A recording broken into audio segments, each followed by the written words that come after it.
Hello students, I'm Himanshu and I welcome you all in Hammond. So students, we were discussing about the mixtures and we have already seen about the homogeneous mixtures.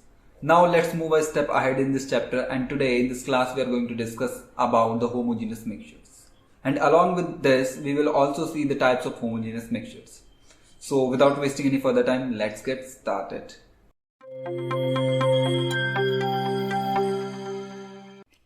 तो बच्चों, आज शुरू करते हैं हम heterogeneous mixtures. हमने अपनी previous classes में होमोजेनस मिक्सचर के बारे में पढ़ा था और उसके साथ हमने कंसंट्रेशन ऑफ सॉल्यूशन के बारे में भी न्यूमेरिकल्स के साथ प्रैक्टिस कर लिया था उस टॉपिक को। तो अब हम बच्चों आगे बढ़ते हैं हेट्रोजेनस मिक्सचर में। हेट्रो का मतलब होता है बच्चों, हेट्रोजेनस मिक्सचर में हेट्रो का मतलब होता है डिफरेंट। हेट्रो का मतलब होता है डिफरेंट। हेट्रो का मतलब होता है डिफरेंट। तो बच्चों, हेट्रोजेनस मिक्सचर्स जो होते हैं ये ऐसे मिक्सचर्स होते हैं जिनकी कॉम्पोजिशन जो होती है वो फिक्स नहीं होती। कहने का मतलब है those mixtures which do not have uniform composition throughout its mass is known as heterogeneous mixtures. कहने का मतलब यह है बच्चों, जब हमने होमोजेनस मिक्सचर्स में पढ़ा था, हमने पढ़ा था कि उनकी यूनिफॉर्म कॉम्पोजिशन होती है, वो फिक्स रेशो में प्रेजेंट होते हैं। लेकिन हेट्रोजेनस मिक्सचर्स में ऐसा नहीं होता बच्चों। दो कंपाउंड मिक्सचर बनाने के लिए अलग अलग रेशो में प्रेजेंट हो सकते हैं। हम जितना चाहें उतना सॉल्यूट या सॉल्वेंट यूज कर सकते हैं टू प्रिपेयर अ मिक्सचर। तो जो बच्चों हेट्रोजेनस मिक्सचर्स होते हैं उनमें होता क्या है, एक विजुअल बाउंड्री होती है। हेट्रोजेनस मिक्सचर्स में बच्चों होता क्या है कि सॉल्यूट और सॉल्वेंट के बीच में एक विजुअल बाउंड्री प्रेजेंट होती है। जैसे मान लीजिए हमने एक बीकर लिया और उसमें वाटर फिल कर दिया। वाटर में हमने बच्चों सैंड डाल दी, 1 स्पून सैंड डाल दी। तो हम क्या देखेंगे बच्चों, कुछ टाइम बाद जब सैंड जो है इस वाटर में सेटल डाउन होगी तो क्या करेगी, एक लेयर क्रिएट कर लेगी वाटर और सैंड के बीच में, जिससे हम क्लियरली देख सकते हैं कि ऊपर वाटर होगा और सैंड के जो पार्टिकल्स हैं वो नीचे सेटल डाउन हो गए। तो कहने का मतलब ये है बच्चों कि जो हेट्रोजेनस मिक्सचर्स होते हैं उनमें क्या होता है, एक विजिबल बाउंड्री बन जाती है दो डिफरेंट कंपाउंड्स के बीच में जो मिक्सचर बनाएंगे। तो बच्चों एक बात और होती है, जो कंपोनेंट होते हैं हेट्रोजेनस मिक्सचर्स के वो एक दूसरे से हमेशा सेपरेट ही रहते हैं। वो आपस में अच्छे से डिसॉल्व नहीं हो पाते हैं। होमोजेनस में क्या था, they get dissolved through out the liquid या थ्रू आउट द सॉल्वेंट। लेकिन बच्चों होमोजेनस मिक्सचर्स में ऐसा नहीं होता। तो ये तो बात हो गई बच्चों हेट्रोजेनस मिक्सचर्स की। अब हमने क्या किया, हमने हेट्रोजेनस मिक्सचर्स को 2 पार्ट्स में डिवाइड कर दिया। पहला था हमारा कोलॉइड्स और दूसरा है हमारा सस्पेंशंस। ये दोनों बच्चों हेट्रोजेनस मिक्सचर्स के ही टाइप हैं। जो कोलॉइड्स जो होते हैं बच्चों, कोलॉइड्स जो होते हैं इनके जो पार्टिकल्स होते हैं वो बहुत छोटे होते हैं। Colloids have very fine particles और वो क्या करते हैं, सॉल्यूशन में डिसॉल्व हो जाते हैं, वो सेटल डाउन नहीं होते हैं। लेकिन बच्चों सस्पेंशन के केस में क्या होता है, यहां पे सॉल्यूट के जो पार्टिकल्स होते हैं, सस्पेंशन के केस में बच्चों जो सॉल्यूट के पार्टिकल्स होते हैं वो डिसॉल्व नहीं होते, जबकि they remain suspended through out the bulk of the medium. वो जो हमारा सॉल्वेंट है वो उसमें ऐसे ही तैरते रहते हैं या फिर कुछ टाइम बाद सेटल डाउन हो जाते हैं। तो ये तो बच्चों बात हो गई कि डिफरेंस क्या है कोलॉइड्स और सस्पेंशंस में। कोलॉइड्स में क्या होता है बच्चों, कोलॉइड्स में जो सब्सटेंस होते हैं they have very fine particles और वो क्या करते हैं, वो डिसॉल्व हो जाते हैं मीडियम में। मीडियम हमारा बच्चों कोई भी सॉल्वेंट हो सकता है, it can be are water और एनी अदर सॉल्वेंट। तो अब देखते हैं बच्चों कि कोलॉइड्स और सस्पेंशन में क्या क्या सिमिलैरिटीज हैं, what are their properties and what are the differences between the colloids and the suspensions. तो सबसे पहले बात करते हैं बच्चों हम साइज से। तो जो बच्चों कोलॉइड्स होते हैं, कोलॉइड्स का जो साइज होता है, कोलॉइड्स का पार्टिकल साइज जो होता है बच्चों वो बहुत छोटा होता है। वो अप्रॉक्स 1 नैनोमीटर टू 100 नैनोमीटर के बीच में होता है। मैंने आपको बताया था बच्चों जो 1 नैनोमीटर होता है इसका मतलब होता है 10⁻⁻⁹ मीटर। तो बच्चों जो कॉलॉइड्स के जो पार्टिकल साइज होता है वो बहुत छोटा होता है, 1 नैनोमीटर से 100 नैनोमीटर के बीच में होता है। तो बच्चों इतना पार्टिकल साइज छोटा होने की वजह से हम इन्हें अपनी आंखों से देख नहीं सकते। लेकिन सस्पेंशन में क्या होता है बच्चों, सस्पेंशन में क्या होता है, पार्टिकल साइज जो होता है यहां पे पार्टिकल साइज 100 नैनोमीटर से बड़ा होता है और हम इन्हें अपनी आंखों से देख सकते हैं। जैसे मान लीजिए हमने एक बीकर में we have filled water in a beaker and हमने क्या किया, इसमें सैंड मिक्स कर दिया। We have dissolve sand in the glass of water. तो अब हम क्या देखेंगे बच्चों, जो पार्टिकल्स हैं सैंड के उन्हें हम बच्चों अपनी आंखों से देख सकते हैं। लेकिन बच्चों अगर कॉलॉइड्स हैं, कॉलॉइड्स में अगर मैं आपको एग्जांपल दूं, जैसे मान लीजिए हमने एक गिलास दूध ले लिया, मिल्क भी बच्चों एक तरह का कॉलॉइडल सोल्यूशन ही है हमारा। अगर हमने मिल्क को, एक गिलास मिल्क ले लिया, अगर हम उसे देखें तो उसके मिल्क के जो पार्टिकल्स हैं वो हमें नहीं दिखते। क्यों नहीं दिखते, क्योंकि उनका पार्टिकल साइज जो है बच्चों वो बहुत छोटा होता है। और बच्चों कॉलॉइड्स और सस्पेंशन के जो पार्टिकल्स होते हैं वो क्या करते हैं बच्चों, अगर हम उनमें कोई हाई लाइट की बीम डालेंगे या स्ट्रॉन्ग बीम ऑफ लाइट डालेंगे तो वो क्या करेंगे, कॉलॉइड्स और सस्पेंशन के पार्टिकल्स जो होते हैं वो उस लाइट की बीम को स्कैटर कर देते हैं और उसके पाथ को, लाइट के पाथ को विजिबल बना देते हैं। स्कैटरिंग के बारे में मैंने बच्चों आपको प्रीवियस क्लास में बताया था कि स्कैटरिंग का मतलब होता है कि लाइट को फैलाना। एक पार्टिकल करता क्या है, वो पार्टिकल लाइट को पहले एब्जॉर्ब करेगा और फिर उसे एमिट कर देगा। उसी प्रोसेस को बोलते हैं बच्चों में स्कैटरिंग। तो कोलॉइडल और सस्पेंशन में के जो पार्टिकल्स होते हैं they scatter the beam of light. हमने बच्चों पढ़ा था कि कोलॉइड्स के पार्टिकल बहुत छोटे होते हैं, लेकिन बच्चों वो इतने छोटे नहीं होते कि वो लाइट को स्कैटर ना कर सकें। लेकिन बच्चों सॉल्यूशन के केस में क्या था, the particles were very small so they can not show scattering of light.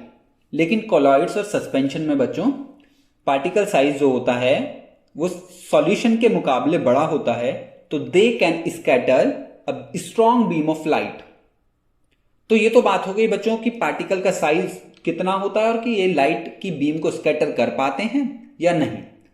अगर बच्चों हम देखें, अगर हमने क्या किया, एक बीकर में सैंड और वाटर को डिसॉल्व किया था, तो कुछ टाइम बाद क्या होता है कि जो हमारा सॉल्यूट था, जो हमारी सैंड थी, वो क्या करेगी, कुछ टाइम बाद उस सैंड के पार्टिकल सेटल डाउन हो जाएंगे हमारे बीकर में। तो सस्पेंशन में होता क्या है बच्चों, जो पार्टिकल्स होते हैं वो अपने आप ही सेटल डाउन हो जाते हैं, लेकिन कॉलॉइड्स के केस में ऐसा नहीं होता। जो कॉलॉइड्स होते हैं बच्चों, कॉलॉइड्स को हम किसी भी फिजिकल मेथड से फिल्टर नहीं कर सकते। These cannot be separate from the mixture by the process of filtration. Colloids को बच्चों हम किसी फिजिकल प्रोसेस से या फिल्ट्रेशन के मेथड से हम फिल्टर नहीं कर सकते, लेकिन सस्पेंशन को हम किसी भी फिजिकल मेथड से फिल्टर कर सकते हैं। अगर मान लीजिए हमने सैंड और वाटर को फिल्टर करना है तो हम क्या करेंगे, या तो हम फिल्टर पेपर यूज कर लेंगे या फिर हम क्या करेंगे, कुछ टाइम के बाद सैंड और वाटर के मिक्सचर को ऐसे ही छोड़ देंगे तो सैंड के पार्टिकल सेटल डाउन हो जाएंगे, then we will remove the water from the beaker. तो दोनों मिक्सचर, कहने का मतलब है दोनों सब्सटेंस अलग हो जाएंगे। अब बात आती है बच्चों टिंडल इफेक्ट की। तो कॉलॉइड्स जो होते हैं, कॉलॉइड्स शो टिंडल इफेक्ट, लेकिन सस्पेंशन बच्चों टिंडल इफेक्ट जो है वो शो तो करते हैं, वो तब तक ही शो करेंगे जब तक जो पार्टिकल्स हैं, सॉल्यूट के पार्टिकल्स हैं, वो मिक्सचर में डिसॉल्व रहेंगे। अगर मान लीजिए सॉल्यूट के पार्टिकल सेटल डाउन हो गए तो उस केस में बच्चों सस्पेंशन जो है वो टिंडल इफेक्ट शो नहीं करेगा। सस्पेंशन जो हमारा सॉल्यूशन था सस्पेंशन का, वो टिंडल इफेक्ट फिर शो नहीं करेगा। जब तक सैंड के पार्टिकल्स डिसॉल्व रहेंगे तब तक वो टिंडल इफेक्ट शो करेंगे।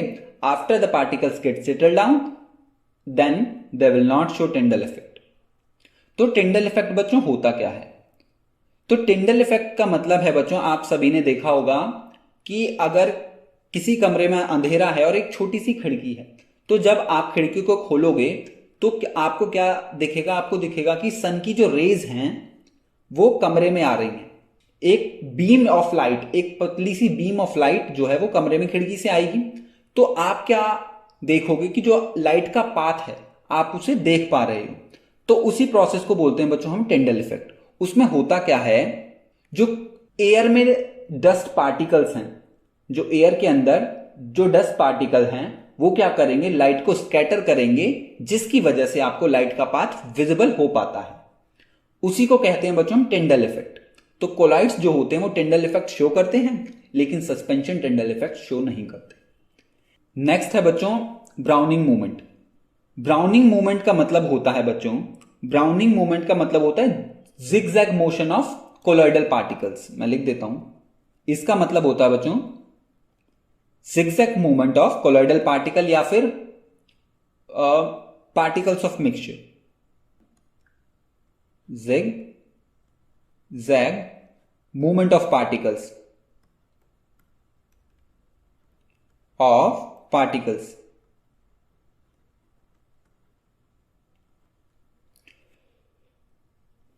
तो बच्चों कोलॉइड्स के केस में क्या होता है, जो इसमें पार्टिकल्स होते हैं, कोलॉइड्स के पार्टिकल्स जो होते हैं बच्चों वो रैंडम मोशन में होते हैं, वो मूव कर रहे होते हैं पूरे सॉल्यूशन के अंदर, जिसकी वजह से बच्चों कोलॉइड्स के जो पार्टिकल्स होते हैं, जो सॉल्यूट के पार्टिकल्स होते हैं कोलॉइड्स के अंदर, वो सेटल डाउन नहीं होते due to the browning movement और the zigzag movement of the particles.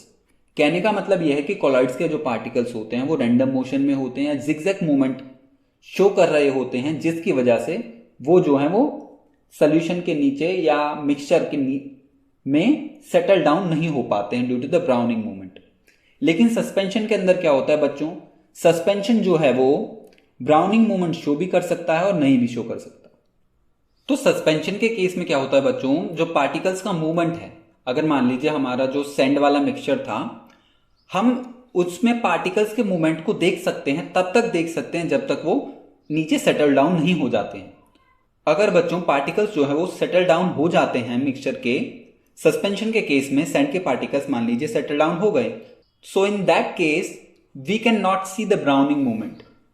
तो पार्टिकल्स जो थे बच्चों जो ब्राउनिंग मूवमेंट शो करेंगे वो तो सेटल डाउन हो गए, तो ब्राउनिंग मूवमेंट उसमें इसलिए हम नहीं देख सकते। तो इसीलिए हमने लिखा है मे और may not show browning movement. तो ये बात हो गई बच्चों हिट्रोजिनस मिक्सचर्स की। तो हम बच्चों कोलॉइड्स के बारे में, हम कोलॉइड्स के कुछ एग्जांपल्स भी डिस्कस करेंगे। तो अब हम बढ़ते हैं आगे और शुरू करते हैं कॉमन एग्जांपल्स ऑफ कोलॉइड्स। अब कोलॉइड्स में बच्चों दो चीज होती है, एक होता है डिस्पर्स फेज और दूसरा होता है disperse medium.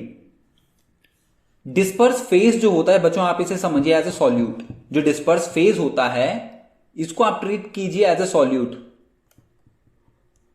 And disperse medium जो होता है वो मीडियम होता है जिसमें हम डिस्पर्स फेज को डिसॉल्व करते हैं या मिक्स करते हैं। तो डिस्पर्स फेज जो होता है इसको आप कह सकते हैं कि it act as a solvent. तो अगर हम बच्चों गैस के अंदर, अगर हम हमारा जो गैस को हमने एज ए सॉल्वेंट ले लिया है उसके अंदर अगर हम लिक्विड डिसॉल्व करते हैं तो वो बनाता है लिक्विड एरोसॉल।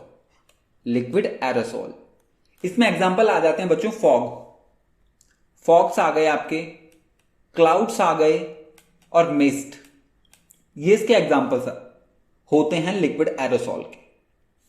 डिस्पर्स फेज और डिस्पर्स मीडियम को आप एज ए सॉल्यूट और सॉल्वेंट आपको ट्रीट करना है, तो आप कंफ्यूज नहीं होगे। जो डिस्पर्स फेज होता है वो सॉल्यूट होता है और डिस्पर्स मीडियम जो होता है वो सॉल्वेंट होता है। ठीक है, अब हमने क्या किया, अगला है हमारा गैस। गैस एज हमारा सॉल्वेंट है या हम कह सकते हैं डिस्पर्स मीडियम है, उसमें हमने सॉलिड को डिसॉल्व किया तो उसने बनाया एरोसॉल। एरोसॉल या हम सॉलिड एरोसॉल भी कह सकते हैं। इसमें आते हैं बच्चों हमारा स्मोक या ऑटोमोबाइल एग्जॉस्ट। स्मोक में आपने देखा होगा बच्चों छोटे छोटे सॉलिड पार्टिकल्स होते हैं, डस्ट के पार्टिकल्स होते हैं, जब वो गैस के साथ या एयर के साथ मिक्स हो जाते हैं then they will form smoke, जिसको हम एरोसॉल बोलते हैं, विच इज अ कोलॉइड। अगला है बच्चों हमारा फोम। इसमें क्या होता है बच्चों, इसमें सॉल्वेंट जो होता है या डिस्पर्स मीडियम जो होता है इसमें लिक्विड होता है, और सॉल्यूट जो होता है या हमारा डिस्पर्स फेस होता है वो गैस होता है। अगर लिक्विड में गैस को हम डिसॉल्व करते हैं तो it will form foam. Example में आ जाएगा शेविंग क्रीम्स। और नेक्स्ट है बच्चों हमारा एमल्शन। ये बहुत इंपॉर्टेंट है, काफी बार ये पूछ लिया जाता है। अगर बच्चों हमारे सॉल्यूट और सॉल्वेंट दोनों लिक्विड हैं, या हमारे डिस्पर्स फेज और डिस्पर्स मीडियम लिक्विड हैं, तो वो बनाते हैं बच्चों इमल्शन। आपको एग्जाम में सॉल्यूट और सॉल्वेंट नहीं लिखना है, आपको ये समझने के लिए मैंने आपको बताया कि डिस्पर्स फेज जो होता है आप इसे सॉल्यूट की तरह ट्रीट कीजिए और डिस्पर्स मीडियम को एज सॉल्वेंट। जब आप एग्जाम में लिखोगे तो आप लिखोगे कि इमल्शन जो होता है उसमें डिस्पर्स फेज जो होता है वो लिक्विड होता है और डिस्पर्जन मीडियम भी लिक्विड होता है। जब बच्चों दो आप लिक्विड आपस में मिक्स होते हैं उनको बोलते हैं हम इमल्शन। एग्जाम्पल में आप है मिल्क और फेस क्रीम।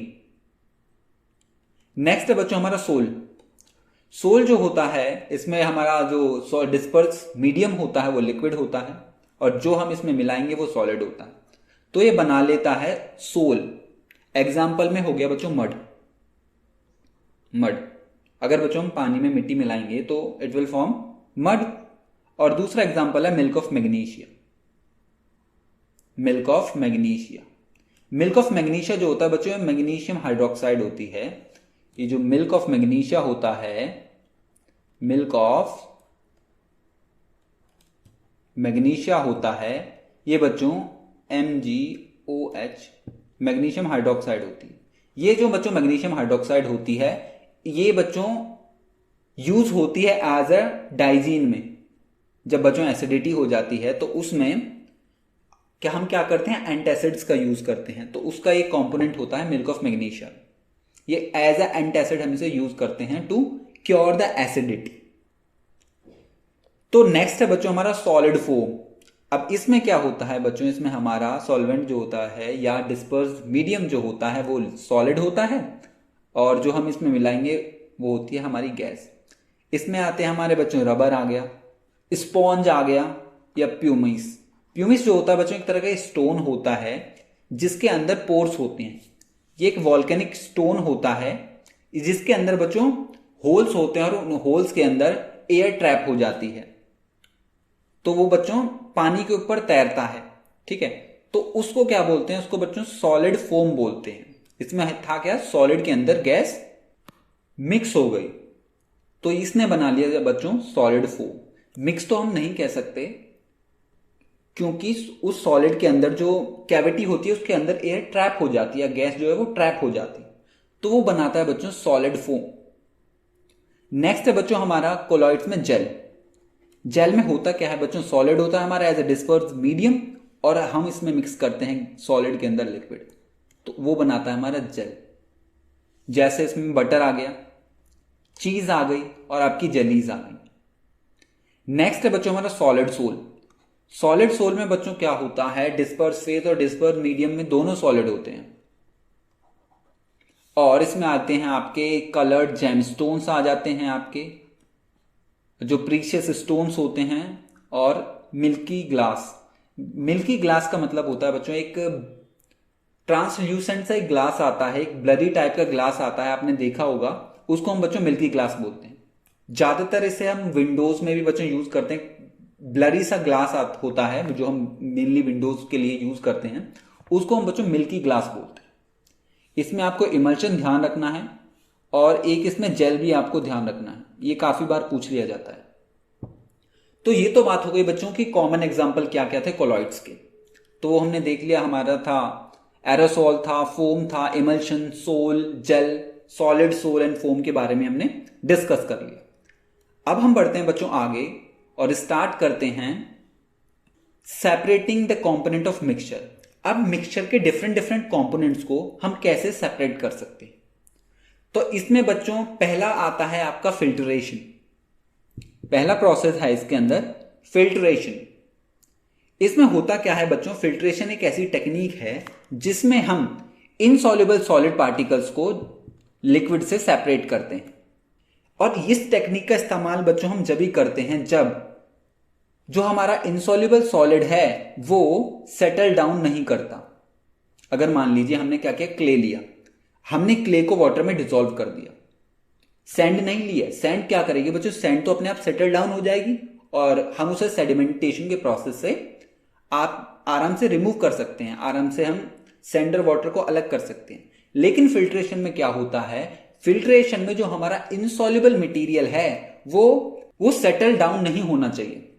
जैसे हम उसे कुछ टाइम के लिए ऐसे छोड़ दें तो वो सेटल डाउन नहीं होना चाहिए, तो उस केस में हम फिल्ट्रेशन का यूज करते हैं। एग्जाम्पल के तौर पे मैं आपको बता दूं, हमने क्या लिया, क्ले। हमने क्ले ले लिया। अब हमने क्या किया, क्ले को वाटर के साथ मिक्स कर दिया, वाटर डाल दिया उसमें, मिक्स कर दिया। तो बच्चों जो क्ले जो होती है उसके पार्टिकल साइज छोटा होता है एज कंपेयर टू सैंड, तो वो क्या करते हैं, अगर हम उसे ऐसे भी छोड़ दें तो वो सेटल डाउन नहीं होती। तो उस केस में हम क्या करेंगे, फिल्ट्रेशन का यूज करेंगे। और फिल्ट्रेशन में बच्चों हम क्या करते हैं, हम फिल्ट्रेशन में फिल्टर पेपर यूज करते हैं। क्या करते हैं हम, फिल्टर करने के लिए वी यूज फिल्टर पेपर।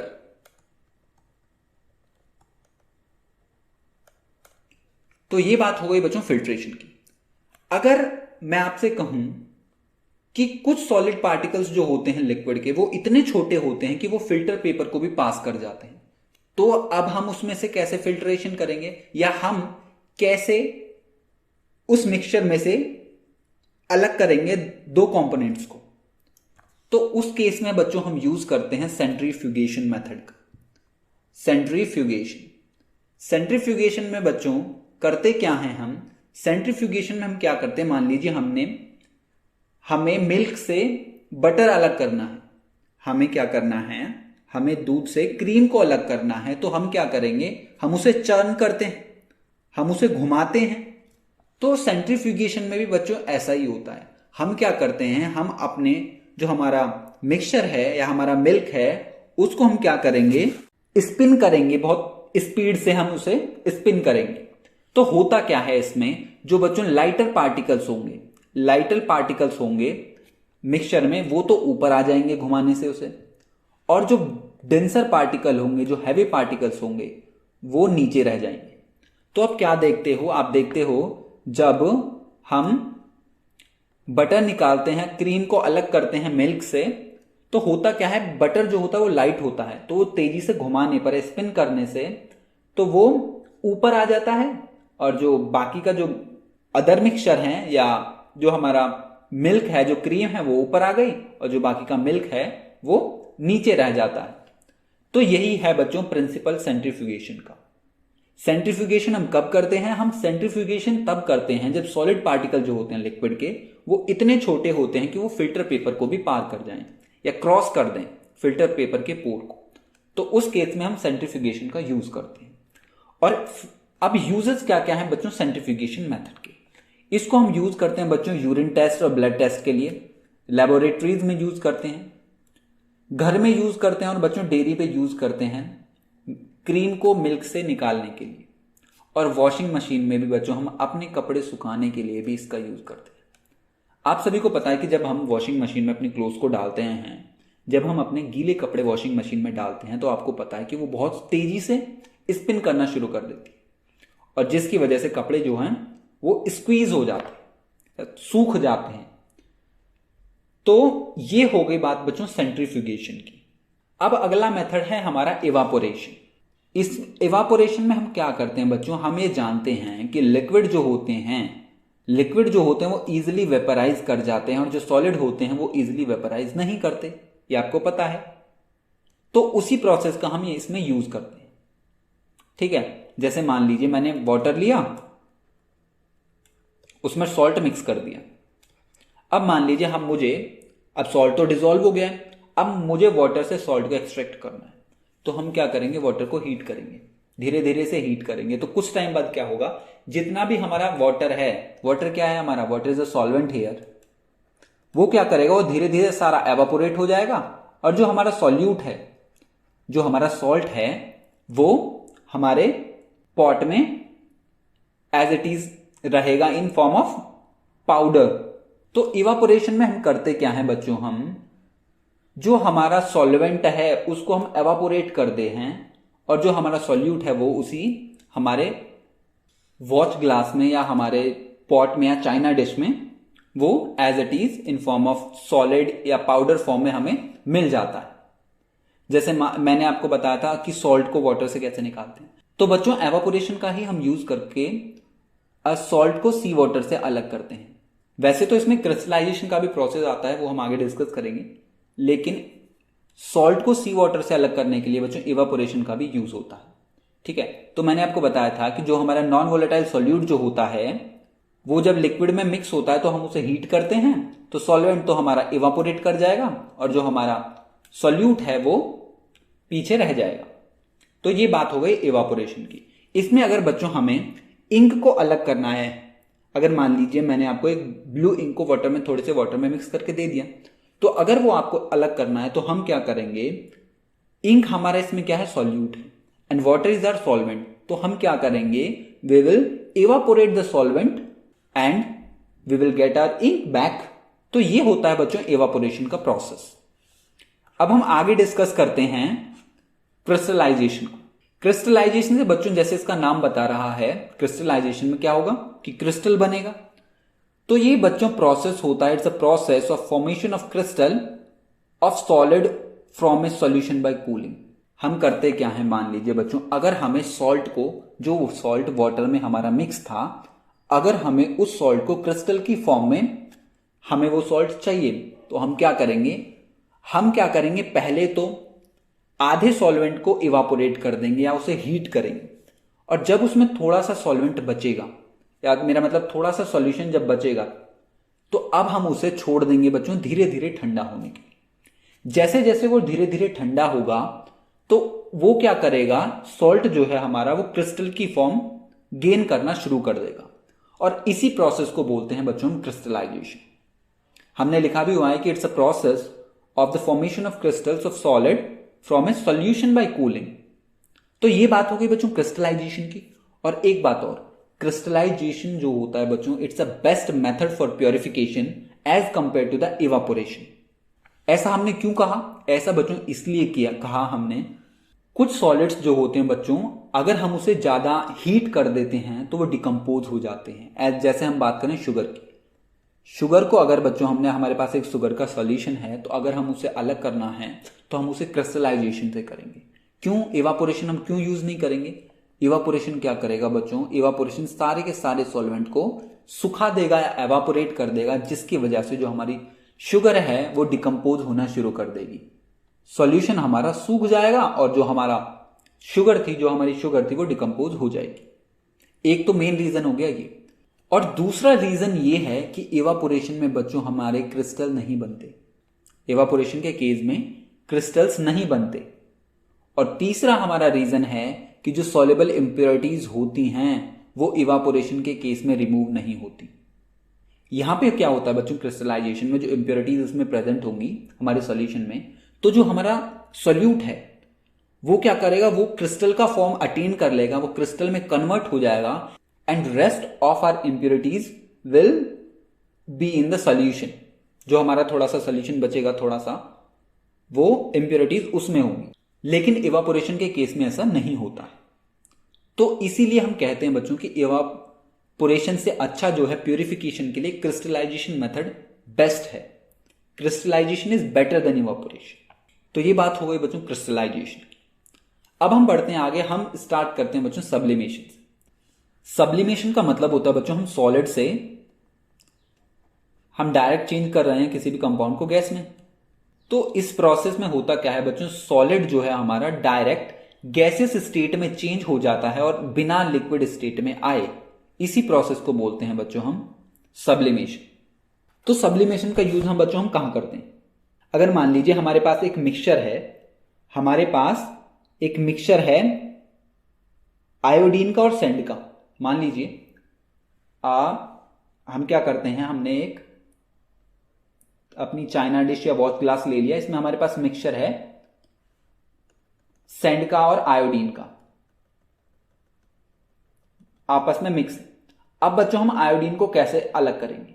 तो उसे अलग करने के लिए बच्चों हम सब्लिमेशन का प्रोसेस यूज करेंगे।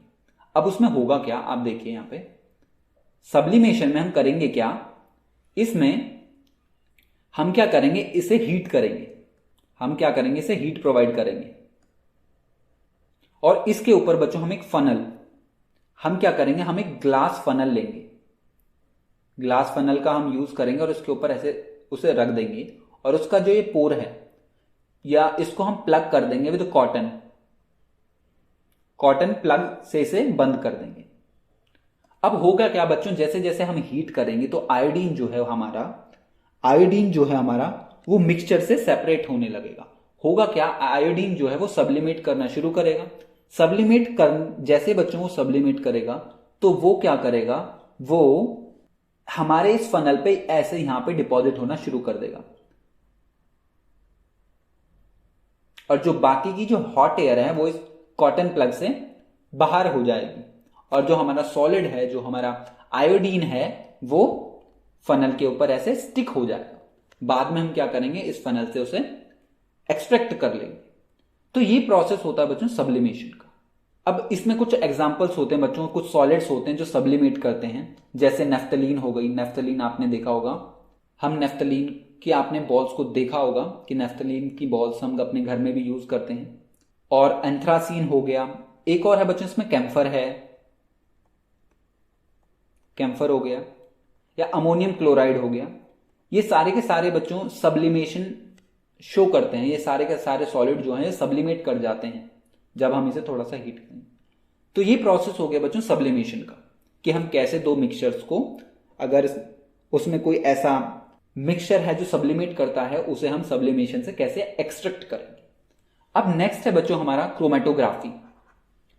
क्रोमेटोग्राफी में बच्चों, जैसे इसका नाम सजेस्ट कर रहा है क्रोमा, तो बच्चों क्रोमा जो है ये ग्रीक वर्ड है जिसका मतलब होता है कलर। क्रोमा का मतलब होता है बच्चों कलर। अब इस टेक्निक का बच्चों यूज क्या करते थे, पहले इस टेक्निक का हम यूज करते थे कलर्स को सेपरेट करने के लिए।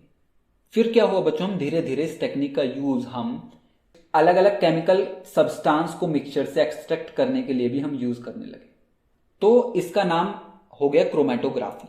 तो ये वो टेक्निक है बच्चों जिससे हम सेपरेट करते हैं केमिकल सब्सटेंस को उसके इंडिविजुअल कंपोनेंट से। तो इसको बच्चों हम यूज कहां करते हैं, इसको हम यूज करते हैं बच्चों कलर्स को, अभी मैंने आपको बताया था कलर्स को अलग करने के लिए, लिखा भी हुआ है pigments from the natural colours. या फिर हम ब्लड से ड्रग्स को रिमूव करने के लिए या टेस्ट करने के लिए हम बच्चों क्रोमेटोग्राफी का यूज करते हैं। और अमाइनो एसिड का यूज करते हैं बच्चों, अगर हमें अमाइनो एसिड को सेपरेट करना है किसी भी मिक्सचर से तो हम क्रोमेटोग्राफी टेक्निक का यूज करते हैं। तो ये बात हो गई क्रोमेटोग्राफी की। मैं आपको एक एग्जांपल देता हूं। आपको क्या करना है, एक पेपर की स्ट्रिप लेनी है। अब आपको क्या करना है, एक इंक लेने ब्लैक कलर।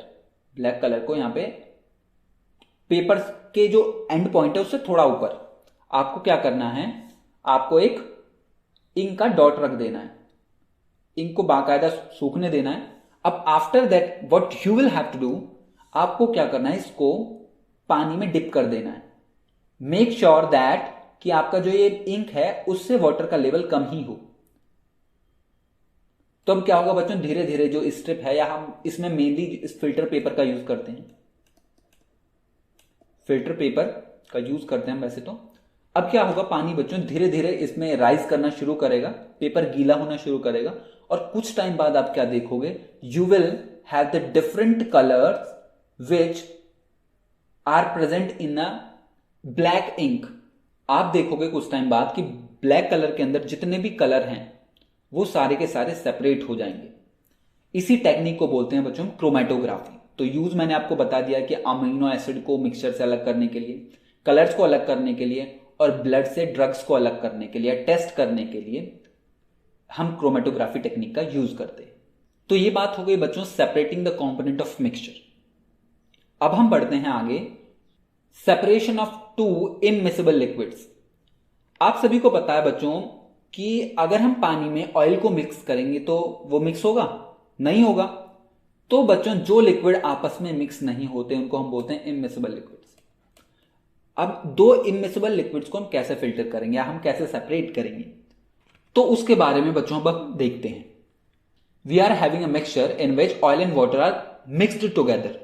मिक्स तो हम नहीं कह सकते कि क्योंकि ऑयल जो होता है वाटर के ऊपर एक लेयर बना लेता है। मान लीजिए वो उसने एक मिक्सचर बना लिया है, तो अब हम उन दोनों को बच्चों कैसे सेपरेट करेंगे। तो उनको सेपरेट करने के लिए बच्चों हम क्या करते हैं, एक सेपरेटिंग फनल लेते हैं। ये आप स्ट्रक्चर देख रहे हो, इसमें हम क्या करेंगे, अपना जो मिक्सचर है उसको इसमें डाल देंगे। इसको बोलते हैं बच्चों हम सेपरेटिंग फनल। क्या बोलते हैं इसे? Separating funnel. हमने क्या किया, अपना मिक्सचर इसमें डाल दिया। अब इसमें होगा क्या बच्चों, वाटर जो है वो नीचे आ जाएगा और जो लाइटर हमारा मिक्सचर का जो लाइटर कंपोनेंट है वो ऊपर चला जाएगा। वाटर की डेंसिटी अगर हम इसे दूसरी तरह से देखें तो वाटर की डेंसिटी जो होती है वो ज्यादा होती है और लिक्विड की डेंसिटी कम होती है। तो जो जिसकी डेंसिटी ज्यादा होगी वो नीचे आ जाएगा, नीचे की लेयर नीचे अपनी एक लेयर फॉर्म कर लेगा, और जिसकी डेंसिटी कम होगी वो अपनी लेयर ऊपर बना लेगा। तो अब हमने देखा कि दोनों ने अपनी अपनी लेयर अलग अलग बना ली। अब हम क्या करेंगे बच्चों, अब हम क्या करेंगे, अब यहां पे ये होता है बच्चों स्टॉपर। अब हम क्या करेंगे, धीरे से स्टॉपर को खोलेंगे और जो हमारा वाटर है वो सारा वाटर धीरे धीरे नीचे आके हमारे दूसरे बीकर में कलेक्ट हो जाएगा, और जैसे ही ऑयल यहां पे आएगा तो हम स्टॉपर को बंद कर देंगे। तो इस प्रोसेस से बच्चों हमने क्या किया, इससे हमने दो इमिसिबल लिक्विड को सेपरेट कर लिया, और इस प्रोसेस को बच्चों हम ग्रेविटी सेपरेशन भी कहते हैं। हमने लिखा भी हुआ है यहां पे कि अगर दो इमिसिबल लिक्विड हमें सेपरेट करने हैं तो उसके लिए हम क्या करेंगे, उस मिक्सचर को सेपरेटिंग फनल में रख देंगे और उनके डेंसिटी के हिसाब से वो मिक्सचर जो है उसके कंपोनेंट अलग अलग लेयर बना लेंगे। अगर मान लीजिए हमें एक मिक्सचर मिल गया मरकरी का, मरकरी है जिसमें, और दूसरा हमारा बेंजीन मिक्स कर दिया। बेंजीन आपको बता दूं बच्चों एक ऑर्गेनिक कंपाउंड होता है, ठीक है, और हमने वाटर को तीनों को आपस में मिक्स कर दिया। अब हम इसे कैसे सेपरेट करेंगे, अब हम क्या करेंगे, इसके मिक्सचर को सेपरेटिंग फनल में डालेंगे। जिसकी डेंसिटी बच्चों ज्यादा होगी वो सबसे नीचे आ जाएगा और जिसकी डेंसिटी कम होगी वो सबसे ऊपर चला जाएगा। तो इस केस में बच्चों जो हमारा मरकरी है इसकी डेंसिटी जो होती है वो सबसे ज्यादा होती है, तो ये नीचे लेयर बना लेगा अपनी एक। जो हमारा वाटर है बच्चों, हाँ उससे पहले हम देखते हैं बेंजीन, और बेंजीन जो होता है बच्चों हमारा, बेंजीन की डेंसिटी सबसे कम होती है, तो मतलब सबसे कम होती है तो ये ऊपर चला जाएगा सबसे। और जो हमारा बच्चों वाटर है ये आ जाएगा बीच में, क्योंकि इसकी डेंसिटी जो होगी इससे कम होगी Hg से और बेंजीन से ज्यादा होगी, तो ये दोनों के बीच में आ जाएगा। अब हम क्या करेंगे, यहां पे सेपरेटिंग फनल का जो स्टॉपर है यहां पे उसको ओपन करके इन तीनों मिक्सचर्स को अलग अलग कलेक्ट कर लेंगे, या तीनों कंपोनेंट को अलग अलग कलेक्ट कर लेंगे। अब एप्लीकेशन की बात करें, पहला तो बच्चों हम क्या करते हैं, ऑयल और वाटर के मिक्सचर को सेपरेट करने के लिए हम सेपरेटिंग फनल का यूज करते हैं। और इसमें एक और है बच्चों, extraction of iron from its ore. अब बच्चों आयरन के एक्सट्रैक्शन में इसका कैसे यूज करते हैं, तो बच्चों आयरन के साथ क्या होता है, बहुत सारी इंप्योरिटीज प्रेजेंट होती हैं। जब हम आयरन को क्या करते हैं, आयरन के ओर को स्ट्रांगली हीट करते हैं, तो बच्चों जो प्योर आयरन होता है बच्चों हमारा, उसकी डेंसिटी ज्यादा होती है, तो वो अपने आप नीचे आ जाता है, और जो अदर इंप्योरिटीज जो होती हैं, जो अदर सब्सटेंस होते हैं वो ऊपर रह जाते हैं। इसीलिए बच्चों हम इसको ग्रेविटी सेपरेशन भी कहते हैं। मैं लिख देता हूं, ग्रेविटी सेपरेशन।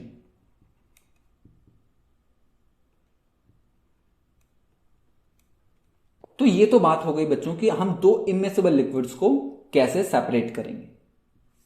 अब नेक्स्ट है हमारा separation of two miscible liquids.